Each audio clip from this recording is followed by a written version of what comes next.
എന്താ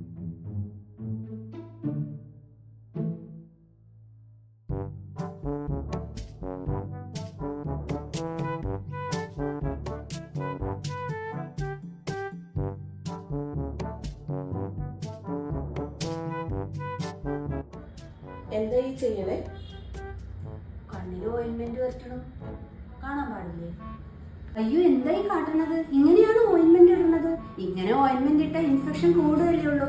ശരിയായ രീതിയിൽ ഒരു ഓയിൻമെന്റ് ഇടണം. അതിന് ഡോക്ടർ പറഞ്ഞു തരുന്ന രീതി നിങ്ങളൊന്ന് ശ്രദ്ധിച്ചു നോക്കൂ. ഹലോ, നമസ്കാരം. ഞാൻ ഡോക്ടർ എലിസബത്ത് ബേബി, ലൂക്ക് ഐ ഹോസ്പിറ്റലിൽ വർക്ക് ചെയ്യുന്നു. കണ്ണിൽ ഓയിൻമെന്റ് ഉപയോഗിക്കുന്നത് എങ്ങനെ എന്നാണ് ഞാൻ ഇവിടെ സംസാരിക്കുന്നത്. ഇപ്പോൾ നമ്മൾ കണ്ടു ആ വീഡിയോയിൽ എത്ര തെറ്റായ രീതിയിലാണ് ഓയിൻമെന്റ് ഉപയോഗിക്കുന്നത് എന്ന്.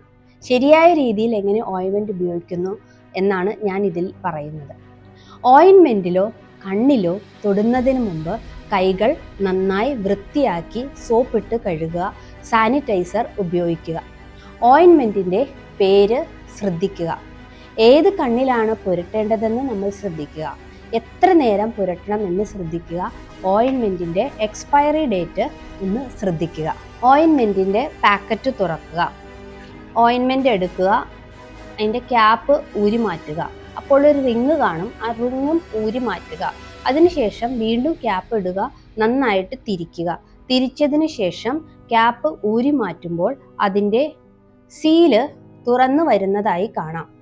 ഈ സീല് തുറക്കാൻ വേണ്ടിയിട്ട് നമ്മൾ മൂർച്ചയുള്ള വേറൊരു വസ്തുക്കളും ഉപയോഗിക്കരുത്. പിന്നോ നീഡിലോ ഒന്നും തന്നെ ഉപയോഗിക്കരുത്.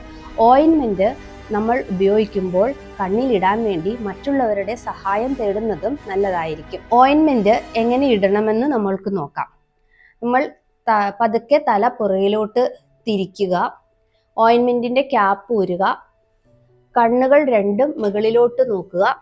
താഴത്തെ പോള വലിച്ച് താഴോട്ടാക്കുക. അപ്പോൾ ഒരു സഞ്ചി പോലെ അതാവുന്നത് കാണാം. അതിൻ്റെ ഉള്ളിലായിട്ട് 1 ഇഞ്ച് നീളത്തിൽ ഓയിൻമെന്റ് ഇടുക.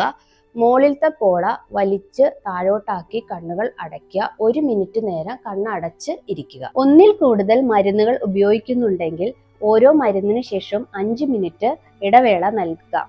തുള്ളി മരുന്നുകൾ ഒഴിച്ചതിന് ശേഷം മാത്രമേ ഓയിൻമെന്റ് ഉപയോഗിക്കാവൂ. ഓയിൻമെന്റ് നല്ലവണ്ണം സൂക്ഷിക്കുക. സൂര്യപ്രകാശം ഏൽക്കാത്തതും തണുപ്പുള്ളതുമായ സ്ഥലത്ത് നമ്മൾ ഓയിൻമെന്റ് സൂക്ഷിച്ചു വെക്കണം. ഓയിൻമെന്റ് എങ്ങനെ ഉപയോഗിക്കണമെന്ന് എല്ലാവർക്കും മനസ്സിലായെന്ന് കരുതുന്നു. ഈ വീഡിയോ കണ്ടവർക്കെല്ലാം നന്ദി.